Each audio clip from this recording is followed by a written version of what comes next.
ஜெபம் எங்களை நேசிக்கிறதான எங்கள் நல்ல தகப்பனே, மெய் துதிக்கிறோம், மெய் ஸ்தோத்திரிக்கிறோம், உங்களுக்கு நன்றி சொல்கிறோம். இந்த நல்ல நாளுக்காக உங்களுக்கு நன்றிப்பா. ஜீவனோட சாட்சியை எங்களுக்கு தண்ணீரும் உங்களுக்கு ஸ்தோத்திரம். வந்திருக்கிற தம்முடைய பிள்ளைகள் ஒவ்வொருவரையும் தேவன் பேர் பேராக நீர் ஆசீர்வதிக்க வேண்டும் என்று ஜெபிக்கின்றேன். இந்த வார்த்தையை கேட்கின்ற ஒவ்வொருவருக்கும் நீர் இரக்கம் காட்ட வேண்டும், நீங்க அதிசயங்களை செய்ய வேண்டும் என்று ஜெபிக்கிறேன். தாழ்த்தி அர்ப்பணிக்கிறோம். அநீதியை மறைத்து கர்த்தர் பேசுங்க. இயேசுவின் நாமத்தில் வேண்டிக் கொள்கின்றேன் ஜீவனுள்ள நல்ல பிதாவே. ஆசீர்வாதமான ஒரு வார்த்தை, வாக்குத்தத்தத்தை கர்த்தர் எனக்கு கொடுக்கும்படியாக நேற்று சொன்னார். லூக்கா எழுதின சுவிசேஷம் 5வது அதிகாரம் 26வது வசனம். லூக்கா 5வது அதிகாரம் 26வது வசனம். அதனாலே எல்லாரும் ஆச்சரியப்பட்டு தேவனை மகிமைப்படுத்தினார்கள். அல்லாமலும் அவர்கள் பயம் நிறைந்தவர்களாகி அதிசயமான காரியங்களை கண்டோம் என்றார்கள். எந்த காரியத்தை கண்டார்கள்? அதிசயமான காரியத்தை கண்டார்கள். அருமையானவர்களே, இந்த மாதத்தில் கர்த்தர் நமக்கு கொடுக்கிற இந்த வாக்குத்தத்தம், அதிசயமான காரியங்களை நீங்கள் காண்பீர்கள். கண்டிப்பா நடக்கும். நான் இருந்து இப்போ நான் ஜெபம் பண்ணி கொண்டிருக்கும் போது என்ன அப்படி நடந்துச்சுன்னா, இந்த வந்திருக்க தம்முடைய பிள்ளைகளை கொஞ்சம் கொஞ்சமாக நான் ரிலீஃப் ஆகுவேன். கொஞ்சம் கொஞ்சமாக அவங்க செய்வாங்க, அப்படியே விடுதலை ஆயிடுவாங்க. நீங்கள் இங்கே வரும்போது எந்த விதமான பிரச்சனையோடு இருந்தீங்களோ அந்த பிரச்சனை உங்களுக்கு நிரந்தரமாக இருக்கவே இருக்காது. ஏன்னா 2 பேர் இல்லை 3 பேர் கூடும்போது அங்கே வருவேங்க. அறையை போட்டு நீ தனியாக உட்காந்து நீ ப்ரேயர் பண்ணிட்டீனாலும் ஒரு ஜெபத்தை கேட்பேன், நடுவில் இருப்பேன் என்று தேவன் சொல்லி இருக்கின்றார். அதனால் நீங்கள் கண்டிப்பாக ரிலீஃப் ஆகிட்டீங்க. சரீர பிரகாரமாக, பொருளாதாரத்தில், ஆவிக்குரிய வாழ்க்கையிலையும் நம்ம என்ன செய்யணும்? நல்ல ஒரு மேன்மையை அடைய வேண்டும். அது ரொம்ப முக்கியமானது. கர்த்தரோடு பேசி கொண்டு இருக்க வேண்டும். எஸ்தர் ராஜாத்தை ராஜா கிட்ட வந்த உடனே ராஜா என்ன செய்தார் அப்படின்னா, கோலை நீட்டினார். உடனே அவங்க என்ன செய்தாங்க? நுனியை தொட்டாங்க. தொட்ட உடனே என்ன கேட்டாரு? எஸ்தர் ராஜாத்தியே உனக்கு என்ன வேணும்? ஆமா, அப்ப தொடுதல், எங்க தொடுதல் இருக்குதோ அங்க வெற்றிடும். தொடுதல் இருக்கிற இடத்துல ஜெயம். நம்ம தேவ சமூகத்தில் அப்படியே கடத்துல நம்ம தருவோம். பாடுவே பரவசமாகுவே பரந்தோடும் இன்னலே, பாடுவே பரவசமாகுவே பரந்தோடும் இன்னலே, என்று மாறும் எந்தன் துயரம் என்றே மனமும் ஏங்கையில், என்று மாறும் எந்தன் துயரம் என்றே மனமும் ஏங்கையில், மாறாவின் கசப்பை மதுரமாக்கி, மாறாவின் கசப்பை மதுரமாக்கி, மகிழ்வித்த மகிழ்வனையே, மகிழ்வித்த மகிழ்வனையே, பாடுவேன் பரவசமாகுவே பரந்தோடும் என்னலே. அப்பா, நாங்கள் பாடும்போது நாங்கள் பரவசம் அடைகிறோம். எங்கள் துன்பங்கள் பறந்து ஓடுகிறது. அதற்காக நன்றிப்பா. பேசுங்க, நாங்கள் கேட்கின்றோம். இயேசுவின் நாமத்தில் பிதாவே. அருமையானவர்களே, யாக்கோபு எழுதின சுவிசேஷம் நிருபத்தில் 1வது அதிகாரம் 2வது வசனம்.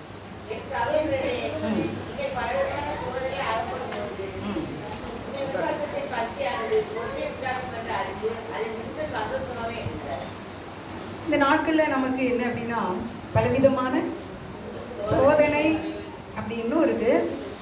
சோதனைனா என்ன? சாதா நம்மளை சோதிப்பான். அதாவது பிரச்சனை, ஒரு வியாதி வந்தால் என்ன நினைப்போம்? சோதனை. இல்லை யார் மூலமாவது சோதனை. பண கஷ்டங்கள் ஒரு சோதனை. நம்ம பிரச்சனைகள் சொந்தங்கள் அப்படிலாம் அப்படி ஏதாவது பிரச்சனை வரும்போது அதை நம்ம என்ன நினைக்கிறோம் அப்படின்னா சோதனையாக நினைக்கின்றோம். பலவிதமான சோதனைகள் நம்மளுடைய கேட்டகரின்னு சொல்லுவோம்ல, என்னுடைய சக்திக்கு தக்கதாக, என்னுடைய சூழ்நிலைக்கு தக்கதாக, உங்களுடைய சூழ்நிலைக்கு தக்கதாக, உங்களுடைய குடும்பங்கள், வருமானங்கள், நம்முடைய எண்ணங்கள், நம்மளுடைய இதயத்தினுடைய காரியங்கள், நம்முடைய மனப்பக்குவங்கள், அதற்கு தக்கதாக நம்முடைய ஒவ்வொருடைய சிச்சுவேஷனுக்கு தக்கதாக சோதனைகள் காணப்படும். பலவிதமான சோதனைகள். என் சிலுவையை நான் தான் என்ன செய்ய முடியும்? சுமக்க முடியும். உங்களால் சுமக்க முடியாது. உங்கள் சிலுவையை நான் சுமக்க முடியாது. ஒரு நாள் ஒரு மகனுக்கு சுகம் இல்லாமல் ஒரு ஹாஸ்பிட்டல் வச்சுருந்தாங்க. அப்போ நான் அதை கேள்விப்பட்ட உடனே ஃபோன் பண்ணேன். அவங்க அப்பா எடுத்தாங்க. எடுத்த உடனே எனக்கு ரொம்ப கஷ்டமாயிட்டு, அண்ணா பாப்பா எப்படி இருக்கா, கஷ்டமாக இருக்குல்ல அண்ணா அப்படின்னு கேட்டேன்.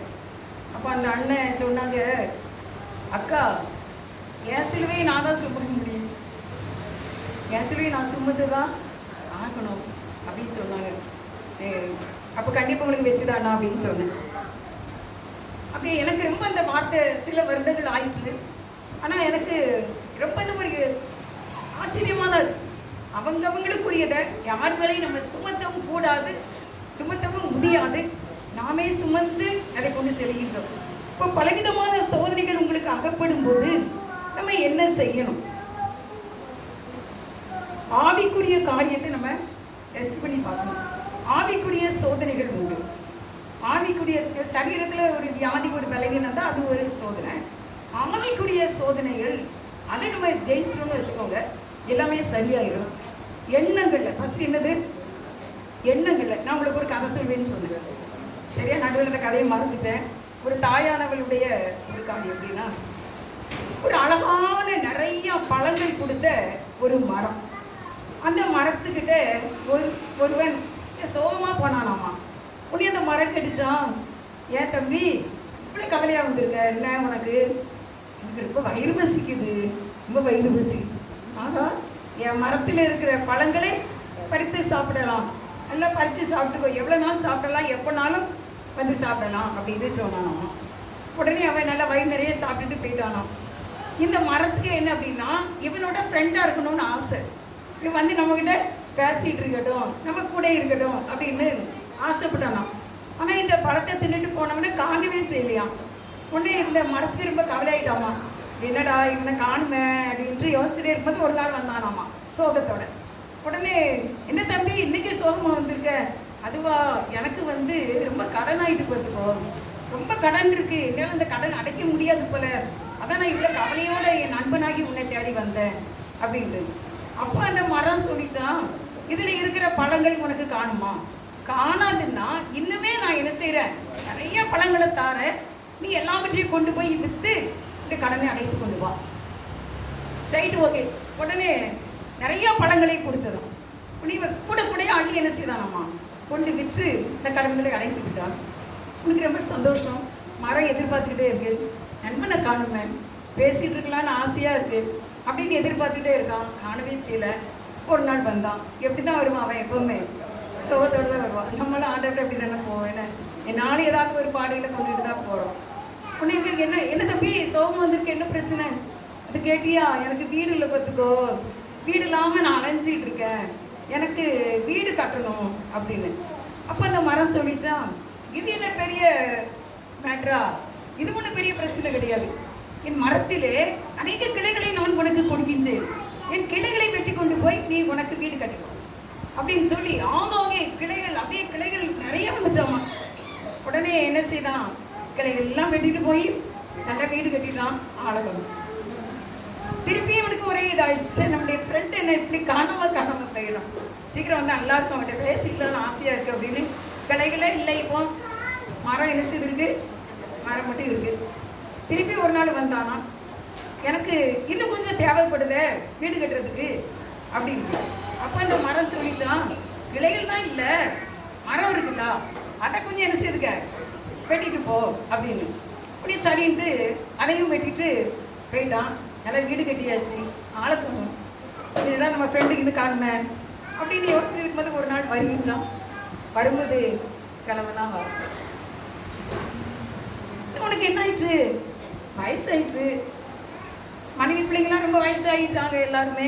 நான் ரொம்ப வயசாகிட்டேன், சாயறதுக்கு இடம் வேணும். அதான் நான் உன்னை தேடி வந்தேன். என் ஃப்ரெண்டு ஒன்றும் பிரச்சனை இல்லை, என் வேறு இருக்குல்ல, என் வேறு மேலே சாஞ்சிக்க. உன்னோட ஹைட்டுக்கு என்னோட வேறு கரெக்டாக இருக்கும், நல்லா சாஞ்சி நீ படுத்துக்கலாம். நான் உன்னை எந்த டிஸ்டர்ப் பண்ண மாட்டேன், பேசாமல் என்னுடைய வேரில் சாய்ந்து கொடு அப்படின்னு. அருமையான ஒரு தாய் ஒரு தகப்பன் என்னத்தெல்லாம் தான் கொடுப்பாங்க, என்னத்தெல்லாம் தான் கொடுப்பாங்க. பழத்தை கொடுத்தாங்க, மரத்தை கொடுத்தாங்க, கிளைகளை கொடுத்தாங்க, எல்லாம் கொடுத்தாங்க. இப்போ என்னதான் இருக்கு? வேறதான் இருக்கு. அதாவது நம்மளும் வயசாகிறோம், மரமும் வயசாகுது, மனிதனும் வயசாகின்றான். அந்த தாயின் மடிதான், என் தாயின் மடிதான் வேறு. அதில் எப்படி தான் இருந்தாலும் அந்த பிள்ளைகள், உங்கள் பிள்ளைங்கள் 50 வயசுக்கு கிட்டக்க 55 வயசு கிட்டக்க வரும்போது உங்களை கண்டிப்பாக தேடி வருவாங்க. அப்போ உங்ககிட்ட இருந்து வேறு பேசணும். மடியில் பிள்ளை பாருங்க, என் மடியில் சாஞ்சிக்கோ, ஒன்றும் பிரச்சனை இல்லை, அம்மா உங்களுக்காக நிறைய ஜெபம் பண்ணியிருக்கேன், எல்லாம் கேட்கப்படும், நல்லா இருப்பீங்க, வேணாலும் பாரு. இதான் அந்த பூமியிலே மறைந்திருக்கின்ற வேரின் தன்மைகள், அது உங்களுக்கு உண்டு. அப்படியே ஆண்டவர் இன்றைக்கு நமக்கு இருக்கின்றார். அவர் சிலுவை மரத்திலே அவர் தொங்கினாரா, சிலுவையின் அடியில் சுமந்து நான் சிலுவை இளைப்பாருவேன். அப்படியே ஆண்டவரை நம்முடைய மார்பில் சாய்ந்து கொள்கிறேன். எங்கள் ஊரில் ஒரு பாட்டு படிப்பாங்க, இயேசுவின் மார்பினில் சாருவேலே சாருவேலே சாருவே, துன்பம் துக்கம் மாறப்பேனே மாறப்பேனே மாறப்பேனே. இயேசுவின் மார்பு தான் நமக்கு என்றைக்குமே அழியாத ஒன்று. இங்கே கிறிஸ்துவோடு கூட உள்ளத்தின் ஆழத்தில் இருக்கிற அவரோடு கூட நெருங்கி வாழ்ந்து வார்த்தைகளை பெற்றுக்கொள்ள வேண்டும். ஒரு வார்த்தை என்ன ஆண்டவருடைய சமூகத்தில் ஒரே ஒரு வார்த்தை. ஒரு கணவன் மனைவிக்கு பொண்ணு மாப்பிள்ளை பார்த்து பேசிட்டு இருக்காங்க, லிங்கில் இருக்கு. பெண்ணு வீட்டிலேருந்து ஒரு செய்தி வருது, அப்புறம் மாப்பிள்ளை வீட்டிலேருந்து ஒரு செய்தியா என்ன செய்துட்டு இருக்காங்க, அங்கே எங்கேயுமா பேசிட்டு இருக்காங்க. மாப்பிள்ளையுடைய அம்மாவுக்கு ஆண்டவரே தெளிவாக ஒரு வார்த்தை சொல்லியிருக்கேன். ஏன்னா எப்பவுமே நம்ம வார்த்தையில தான் வளர்ந்துட்டு இருக்கோம். நீங்கள் எனக்கு ஒரே ஒரு வார்த்தை சொல்லிருங்க ஆண்டவரே அப்படின்னு சொல்லி கேட்கும்போது, நீங்கள் ஒருவரை ஒருவர் ஏற்றுக்கொள்ளுங்கள் அப்படிங்கிற வசனத்தை அவங்க வாசித்தாங்க. உடனே அவங்களுக்கு சந்தோஷமாயிட்டு, நீங்கள் ஒருவரை ஒருவர் ஏற்றுக்கொள்ளுங்கள். இந்த சம்மந்தாரது நமக்கு பிரச்சனை இல்லை, இந்த சம்மந்தக்காரியும் பிரச்சனை இல்லை, இந்த பொண்ணுமே நமக்கு பிரச்சனை இல்லை. நம்ம பையனுக்கு, நம்ம குடும்பத்துக்கு இந்த குடும்பத்தை ஏற்றுக்கொள்ள வேண்டும். அல்லேலூயா. கல்யாணம் முடிஞ்சு எனக்கு நல்லா இருக்காங்க, வாழ்ந்து இருக்கிறார்கள், ஆசீர்வாதமா இருக்கிறார்கள். 1.5 லட்சம் ரூபா சம்பளம் வாங்கலாம் பொண்ணு. நினைச்சே பார்க்கல, இவ்வளவு சம்பளம் வாங்கக்கூடிய ஒரு பெண்ணு நமக்கு கிடைக்கும் அப்படின்னு அவங்க நினைச்சே பார்க்கலையா. அல்லேலூயா. வார்த்தை கிடைச்சது, ஒருவரை ஒருவர் ஏற்றுக்கொள்ளுங்கள். ஆனால் அவங்க கண்ணீரின் பாதையில கடந்து வந்தார்கள். கர்த்தர் ஒரு ஆசீர்வாதத்தை கட்டளையிட்டார். நீங்கள் பலவிதமான சோதனைகளில் அகப்படும் போது கர்த்தருடைய சமூகத்திலே வார்த்தையை கேட்க வேண்டும். ஆண்டவரே நீங்க என்னோடு பேச வேண்டும். முதலாவது நம்ம செய்ய வேண்டிய ஒரு காரியம், யாக்கோபுல நீங்க 5வது அதிகாரம் 11வது. இதோ பொறுமையா இருக்கிறவர்களை பாக்கியவான்கள் என்கிறோமே. யோபின் பொறுமை குறித்து கேள்விப்பட்டிருக்கிறீர்கள், கர்த்தருடைய செயலின் முடிவையும் கண்டிருக்கிறீர்கள். கர்த்தர் மிகுந்த உருக்கமும் இரக்கமும் உள்ளவராய் இருக்கிறாரே. சோதனைகளிலே நீங்கள் பலவிதமான சோதனைகள் அகப்படும் போது அந்த 2வது 3வது வசனத்தை வாசிக்கணும். உங்கள் விசுவாசத்தின் பரீட்சையானது பொறுமை உண்டாக்கும் என்று அறிந்து மிகுந்த சந்தோஷமாக இருங்கள். இது யாக்கோபு 1:3 வாசிக்கணும். 1:3.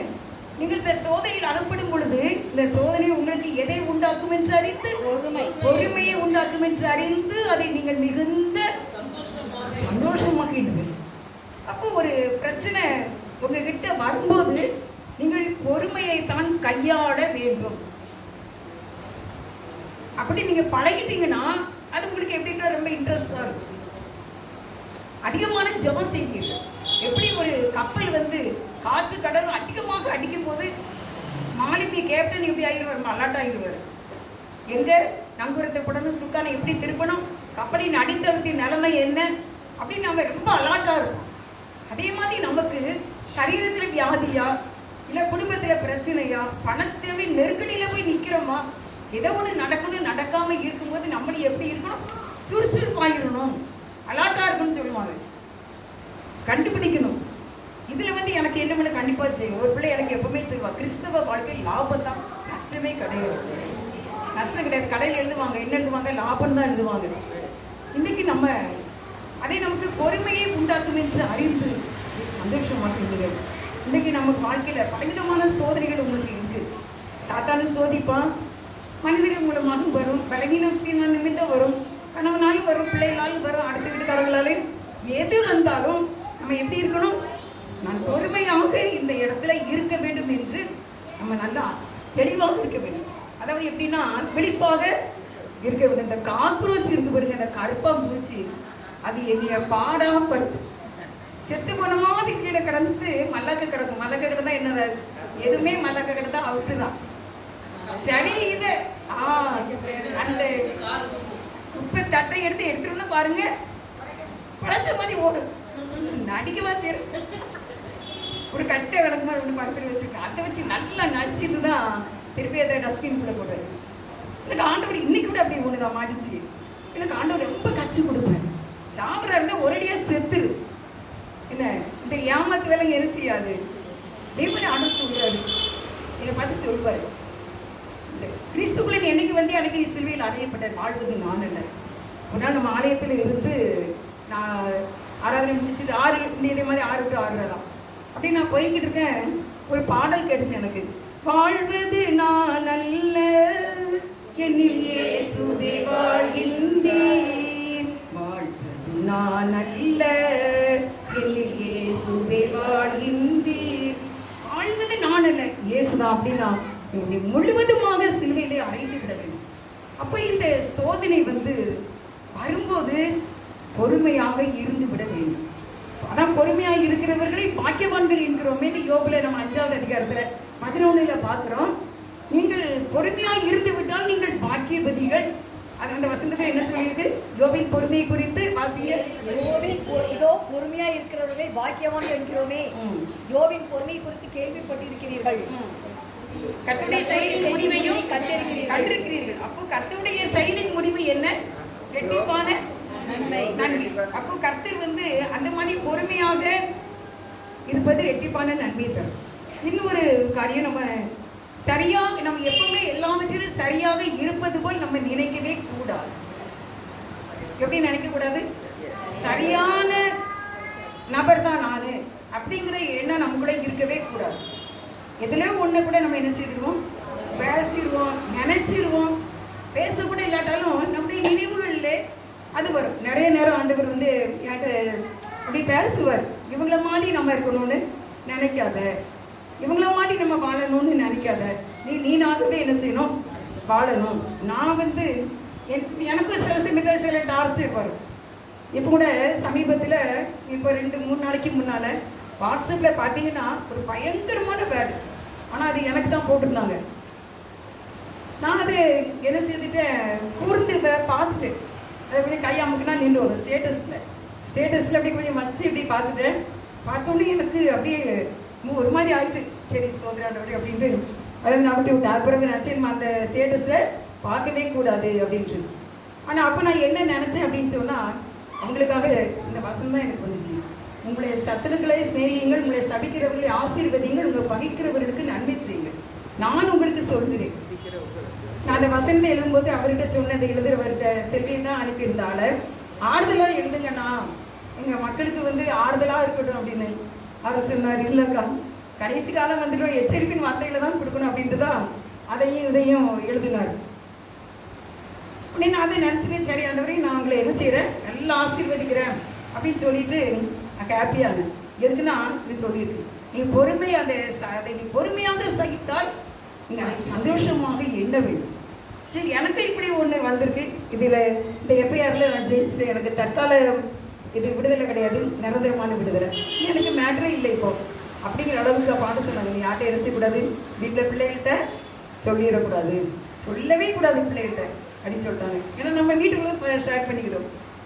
ஆனாலும் சொல்லவே இல்லை இது வரைக்கும், ஆண்டவர் கிருபையாக. ஏன்னா அந்த வசனத்தை பார்த்தேன். பலவிதமான சோதனைகள். அப்போ நம்ம எப்படி நம்ம ரொம்ப கரெக்டு தான் அப்படின்னு நம்ம நினைக்கக்கூடாது. எப்போவுமே ரொம்ப சரியாக இருக்கு. ஏன்னா நமக்குள்ளே இப்படி ஒரு எண்ணங்கள், நம்ம பிள்ளைகிட்ட சொல்லிடணும், மருமகட்டையாவது சொல்லிடணும் என்ன அப்படின்ட்டு அந்த மாதிரி எண்ணங்கள் வரும்போது நாம் அதை மேற்கொள்ள வேண்டும். அடுத்து மற்றவர்களை அற்பமாக எண்ணுகிறது நமக்கு ஒரு என்னன்னு சொல்றேன் சோதனை. பரிசைன்னு அப்படிதான் நினைச்சான். யார? ஆயக்காரன். இவனை போல அல்ல, நான் யாரை போல அல்ல, இவனை போல அல்ல, நான் எல்லாத்துலேயும் கரெக்டாக இருப்பேன், தசம பாகம் கொடுத்துருவேன். ஏன்ட்டே ஆண்டவர் அடிக்கடி சொல்லுவார், பரிசன மாதிரி என்ன செய்யறாத, பரிசைன மாதிரி மாறிடாத. ஆண்டவர் அதில் ஒரு அழகான ஒரு வார்த்தை சொல்வார். இவன் எங்கே நிற்கான்னா ஆலயத்துக்குள்ள இன்னும் ஜபம் பண்ணுறான் பரிசை. ஆயக்காரன் எங்கே நிற்கிறான்? வெளியே நிற்கிறான். ஆண்டவர் என்ன சொன்னாருன்னா அவன் அல்ல. அப்ப ஆண்டவர் எங்க நிற்காரு? ஆயக்காரங்க தான் நிற்காரு. வெளியே நிற்கிற ஆயக்காரங்க தான் நிற்காரு. ஆலயத்துக்குள்ள இருக்கிற பரிசைகிட்ட இல்லை. அப்ப நம்ம அந்த மாதிரி எண்ணங்கள் நமக்கு வருவது இயற்கைதான், எல்லாருக்குமே வரும். வர்றது நம்ம என்ன செய்யணும்? அடிச்சு நோறுக்கணும், வெளியே போ. இது எனக்கு என்னது? சோதனை. ஏன்னா மேல இருந்து ஒரு எம்ஆர்ஐ ஸ்கேன் எடுத்துகிட்டே இருப்பார் ஆண்டவர். இங்கே எல்லாம் என்ன செய்துகிட்டே இருக்கும், எப்படி கேமராவில் பதிகிற மாதிரி ஆண்டுடைய சமுதிரம் பதித்து கொண்டே இருக்கு. அப்போ எண்ணங்கள் வரும்போது நீங்கள் உடனே அதை பண்ணிட்டீங்கன்னா நாளுக்கு நாள் உங்கள் இருதயம் எப்படி ஆயிரும் தெரியுமா? அப்படியே பூ போல் ஆயிடும். ஒரு மல்லிகைப்பூ கையில் இருக்கு, நமக்கு அது வேணும் தெரியுமா? தெரியாதுல்ல.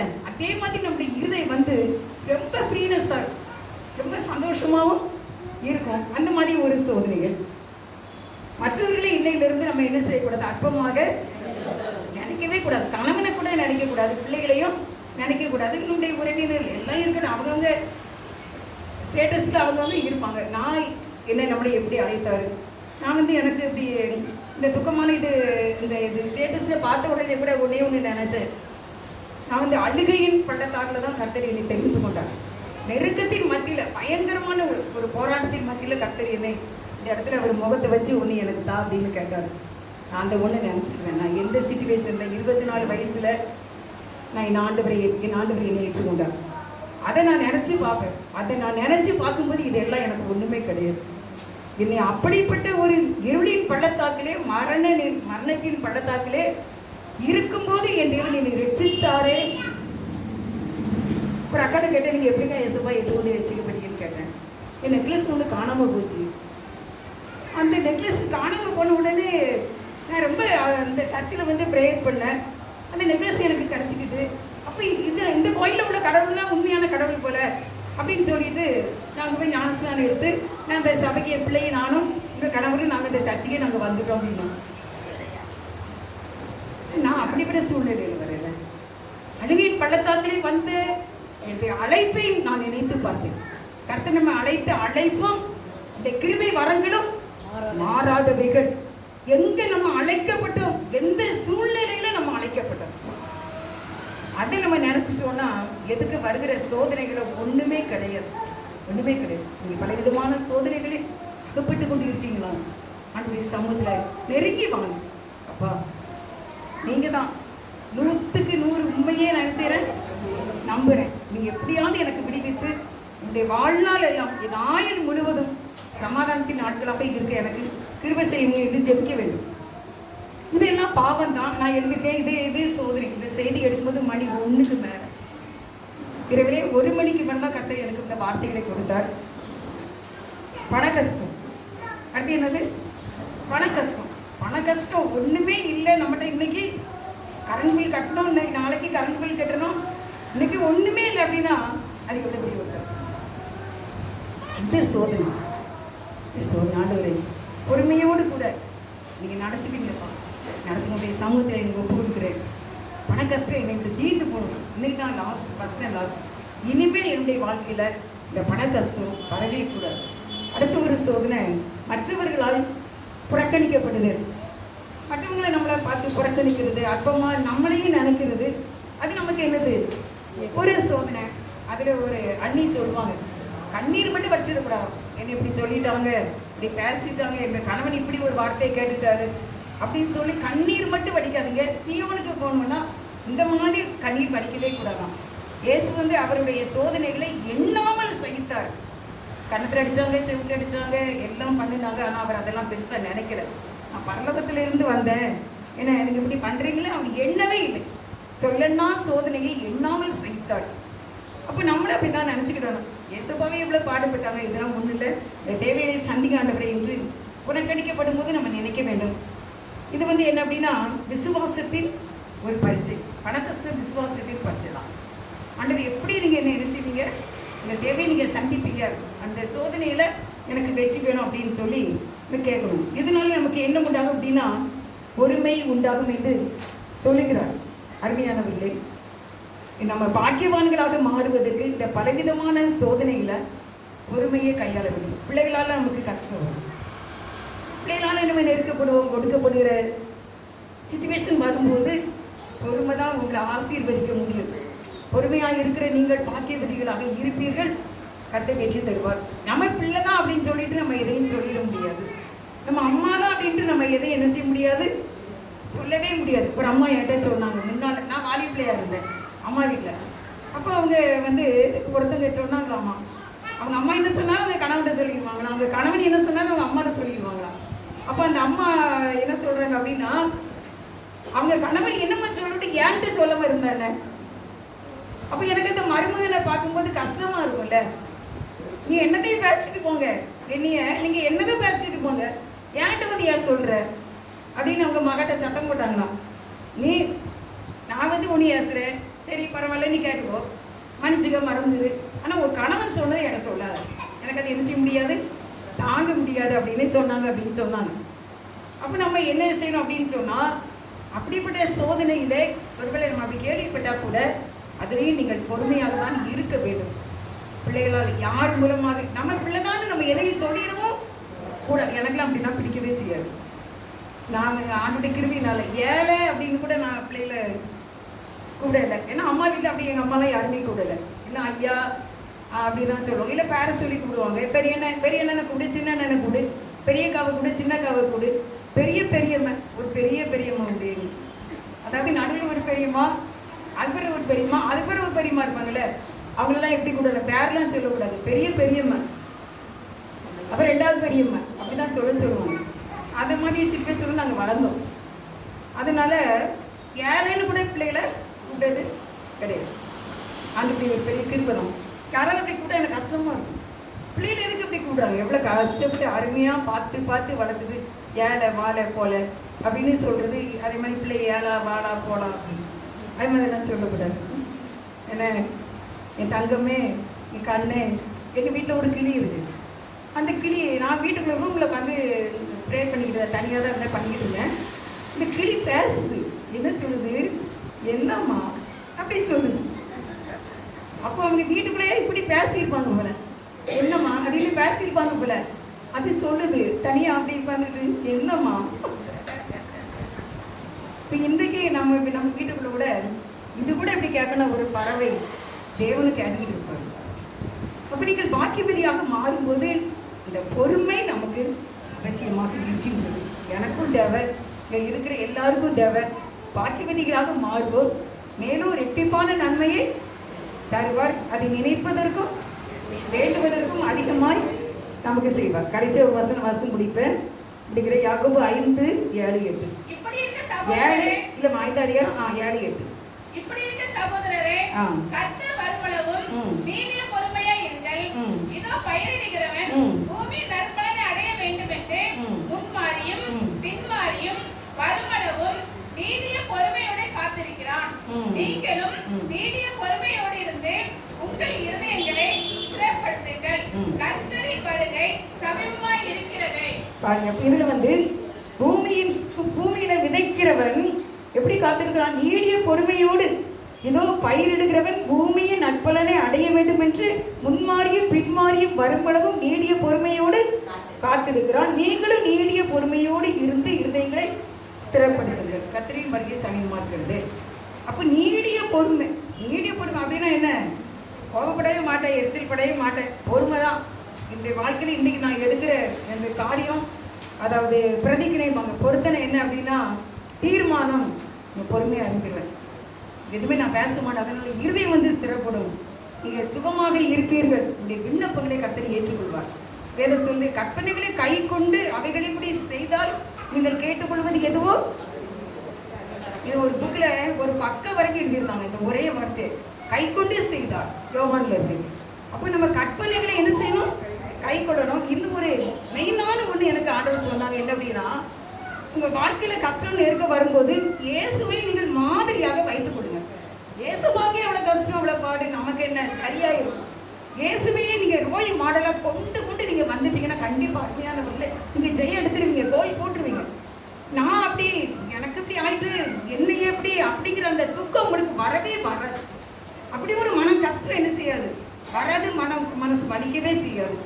ஆண்டவருக்கே இவ்வளவா, ஆண்டவரே இவ்வளோ கஷ்டப்பட்டவங்களா, இயேசுவே இப்படி அப்படின்னா நீங்கள் அவரை அவ்வளோ மதிப்பு மரியாதையாக நீங்கள் நினச்சி பார்த்தீங்கன்னா நம்ம இதெல்லாம் ஒன்றுமே இல்லை. நம்மளை அவர் சீர்படுத்தி ஸ்திரப்படுத்தி நிலை நிறுத்துவார். அவருக்கு ஒன்று பரலோக ராஜ்யத்தில் இருக்கிற சிங்காசனத்தில் நம்மளை கொண்டு எப்படியாவது வச்சிடணும். முத்துக்கள் நிறைந்த அந்த ஜோடிக்கப்பட்ட இடத்துல நம்மளை கொண்டு வச்சிடணும். அதுக்காக பல விதமான சோதனைகள் வரும்போது நீடிய பொறுமை உள்ளவர்களாக இருந்து காரியத்தை ஜெயித்து ஜெயம் எடுக்க கர்த்தர் உங்களுக்கு உதவி செய்வார். நீடிய பொறுமையோடு இருங்கள். விதைக்கிறான், அது விதைச்ச உடனே நாளைக்கே பழம் எடுத்துக்கலாமா? இல்லைல்ல, அது தண்ணி ஊற்றி அது வளர்ந்து அது மரமாகி பூத்து காய்த்து பலன் கொடுக்க வரைக்கும் அவன் காத்திருப்பான். அதே போல சொல்லிருங்க, விண்ணப்பங்களை உங்களை குறித்து சொல்லுங்க. சோதனைகளிலும் பொறுமையா இருங்க, தேவன் கண்டிப்பா ஜெயம் தருவார். நம்ம லூக்காவில் வாசித்தது போல இன்று உங்களுக்கு அதிசயங்களை கண்டோ நீங்க காண்பீர்கள். இயேசு நாமத்துல அதிசயங்களை காண்பீர்கள். ஜெபம். நேசிக்கிற நல்ல தகப்பனே, உங்களுக்கு நன்றி. பலவிதமான சோதனைகளில் நாங்கள் அகப்படும் பொழுது என்னுடைய பொறுமையானது பரீட்சை உண்டாக்கும் என்று அறிந்து அதை சந்தோஷமாக எண்ணி அதிலே நிலைத்திருந்து நீடிய பொறுமையோடு விளைவின் பலனை பெற்று ஆசீர்வதிக்கப்பட என் தேவன் எங்களுக்கு உதவி செய்ய வேண்டும் என்று இயேசுவின் நாமத்தில் வந்திருக்கிற எல்லாரையும் ஆசீர்வதிக்க வேண்டும் என்று இயேசுவின் நாமத்தில் மிகுந்த மனத்தாழ்மையோடு வேண்டிக் கொள்கின்றேன். ஜீவனோட நல்ல பிதாவே.